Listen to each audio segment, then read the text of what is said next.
Burning Man's infamous orgy dome, one of the festival's most notorious attractions, was blown away and wrecked over the weekend after a massive windstorm swept through the Nevada campsite. The Sex Haven, a sprawling, air-conditioned private tent outfitted with beds and mood lighting where consensual burners can get it on freely, was left ravaged by high winds during a fierce storm in Black Rock City on Saturday, which is unfortunate. The winds yesterday undid all the labor and wrecked our structure, as they said. We are still here and thankfully safe, which is a good thing. I'm glad no one got hurt. We hope to gift the playa some workshops and we'll keep you updated. The grueling footage showed the metal tent poles mangled, the roof swept away, and most of the outer siding has been torn off with the beds nowhere to be seen. Organizers of the Orgy Dome, which was founded in 2003, said the private desert love tent was beyond repair. Officials, however, took to Instagram on Tuesday they were asking for ball bungees, pipes, and zippers in an apparent effort to rebuild the famed tent. The tent's destruction came after a ferocious dust storm and raging winds upended campsites and left incoming burners stuck in 8-hour traffic jams for the annual festival, and this began on Sunday.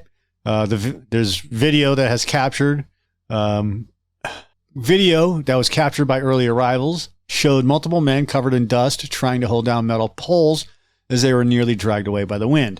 I did some research on this before I even looked at a news site.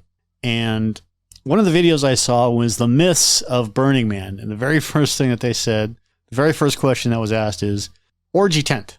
And this couple was like, nope, it's a total myth. So now I have to go into all the myths of Burning Man and try to debunk them or not. Anyways, what a bummer. The orgy tent. Gone, but not forgotten. The Burning Man started in 1986 on a San Francisco beach with a wooden effigy and grew into a temporary city in the Black Rock Desert called Black Rock City. It is based on the principle of leaving no trace where all trash is removed and operates as a gifting economy where money isn't used for goods or services.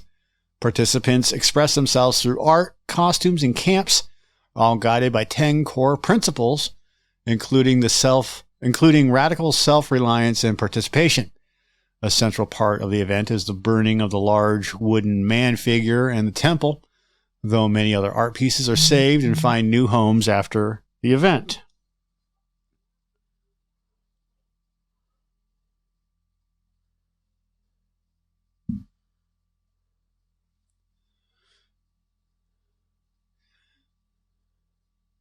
In 1986, the inaugural burn featured just a small group of around 20 friends on Baker Beach in San Francisco.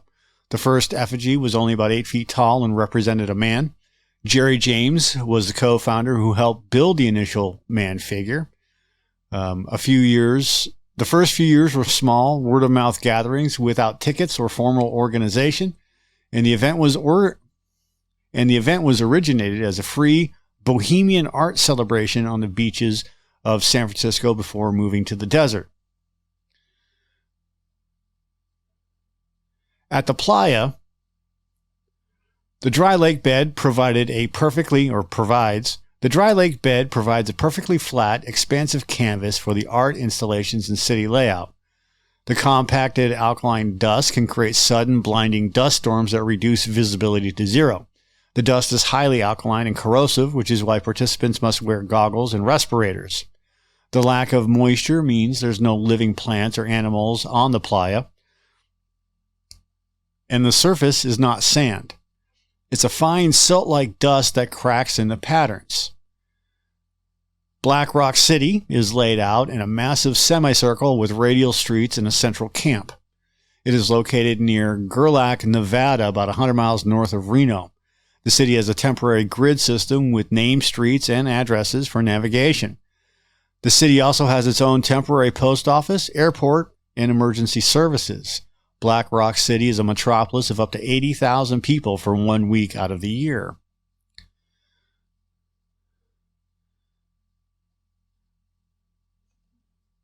There's a term that's used at Burning Man. It's called matter out of place, or MOOP.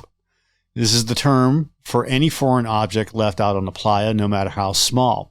Participants must pack all of their trash, including gray water from showers and dishes. Camps are inspected after each event to ensure that nothing is left behind. Participants are encouraged to use rugs and tarps to minimize the amount of dust that gets tracked into vehicles and then onto public roads. All art pieces, including the largest structures, must be completely removed. Many camps offer food, snacks, and drinks to anyone who stops by, such as Pancake Camp or Mojito Bar. Camps can offer free services like bike repair, workshops, or yoga classes. The exchange is not about trade or bartering. It's about the pure art. It's about the pure act of giving without expectations. Gifts are often small, handmade items such as bracelets, stickers, or personal art. The gifts are used as a form of self-expression, reflecting the giver's skill or personality. Anyone can be part of Burning Man. There is no prerequisites or requirements other than to be there. The event is free of corporate sponsorship, advertising, and commercial transactions. So far.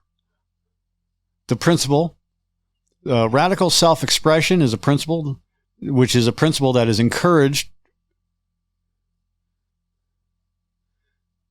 which is a principle that encourages participants to express their unique selves through art and costumes. The city is built and dismantled by the collective efforts of the participants. It's a communal effort, and there's civic responsibility. Each participant must take responsibility for their own actions and for the well-being of the community. Each year has a theme. In 2015, it was the Carnival of Mirrors. The theme encouraged participants to explore deception, identity, and the reflections we see in others. In 2018, it was iRobot, and this theme examined the relationship between humans and artificial intelligence. In 2016, it was Da Vinci's Workshop, and this event celebrated the genius of Leonardo da Vinci and the spirit of innovation. In 2019, it was Metropolis. This theme explored the future of cities and urban life. In 2022, it was Waking Dreams. The theme focused on the unconscious mind and the intersection of dreams and reality. Vehicles are transformed into elaborate mobile art pieces, often shaped like animals, spaceships, or fantastical creatures. There's a Temple of the Sun, which is a massive temporary art installation dedicated to a specific theme. Attendees wear intricate, elaborate costumes, often fantastical, many of which are handmade. And many camps are theme camps. These are art installations themselves with interactive features, lights, and sculptures. The man is always erected at the center of the semicircle. The design and size of the man changes each year to reflect the theme. He's usually about 40 feet tall. The man is burned on Saturday night. It's the weekend of or before Labor Day. Sometimes it's on Labor Day. It symbolizes radical self-expression and release, and the ritual of the Burning Man is a symbolic release of the past and a new beginning for the community. The burn is an elaborate display with fireworks and pyrotechnics, although fireworks aren't really allowed. The temple is a place of reflection. It's a non-denominational spiritual space for quiet contemplation and emotional release. Participants leave messages, memorials, and prayers on the walls of the temple. The burning of the temple is a powerful moment of collective healing and catharsis. The temple is burned on Sunday night, the night after the man, to close the event. The temple's design, like the man, is unique each year and is often a more somber, intricate structure. Many pieces of art are relocated to public spaces such as parks or city centers, and this is after the burn. Museums take some of the most significant pieces. Some art, cars, and sculptures are also taken to other events or festivals. And while not at the event, many artists who create for Burning Man are later commissioned for new projects. The smaller pieces of art are simply left on the playa to be found and enjoyed. Food and water.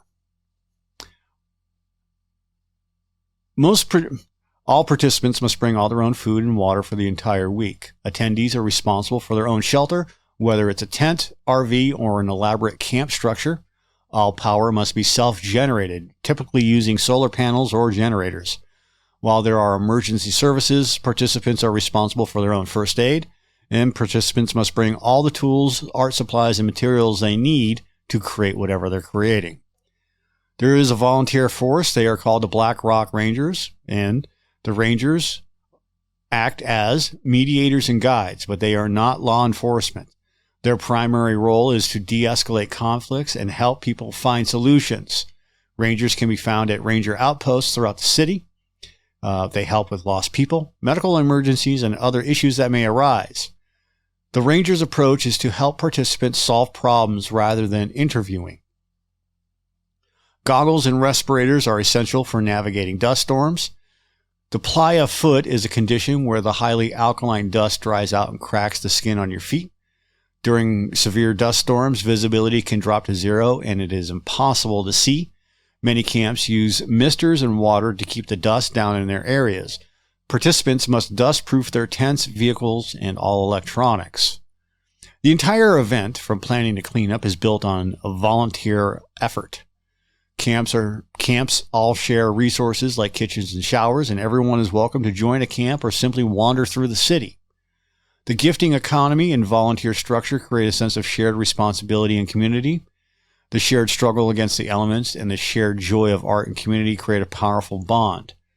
There are no headliners, there are no paid performers or scheduled acts on a main stage. Nothing is sold at the event, which creates a non-commercial environment, although corporate is trying to get involved. All the art, music, and activities are created by the attendees. It's a temporary society that's based on a shared set of principles, not a typical festival with a lineup and vendors. It's not even a festival. They don't call it a festival. The focus on self-reliance makes it different from a traditional music festival. Again, it's not a festival. There are theme camps. These communities are organized around a central theme, like a pirate ship camp or a camp that makes ice cream. Some camps are open and invite anyone to come in and participate. Building a camp requires a lot of collaboration and planning. Camps often share resources, which helps reduce the individual burdens of bringing all the supplies. Camps and villages cover a wide range of interests, from music and art to wellness and spirituality. The Burning Man Project is a non-profit organization that oversees the event and its global network. The volunteers who build the city infrastructure, including roads and sanitation, is called the Department of Public Works. There are volunteers who work the gate, and they manage the entry and exit of all vehicles and people. There's a global network. It's called the Burning Man Project, and it supports smaller regional burns around the world. The event's success depends entirely on the spirit of volunteerism and civic responsibility. The Nevada Highway Patrol often patrols the roads leading to and from the event. The Bureau of Land Management because the event takes place on federally managed land, the BLM has to enforce their rules. Historically, law enforcement has been known to write tickets for minor infractions, which can cause friction. The Black Rock Rangers handle most issues, which helps to minimize the need for law enforcement. Despite the friction, law enforcement is present for safety and security. First-timers are advised to meticulously plan their food, water, and shelter, so pack and plan as necessary. First-timers need to learn how to prepare for and deal with the intense dust, and it takes time to get oriented in the vast open space of the playa. Navigating the gifting economy and finding a camp can be challenging for new attendees, and veteran burners often share their knowledge and experience with newcomers. So if you're going to go to Burning Man, be prepared, pack and plan as necessary, plan ahead, and as I like to say, replace your divots. Clean your mess. Do not leave anything behind. And have fun.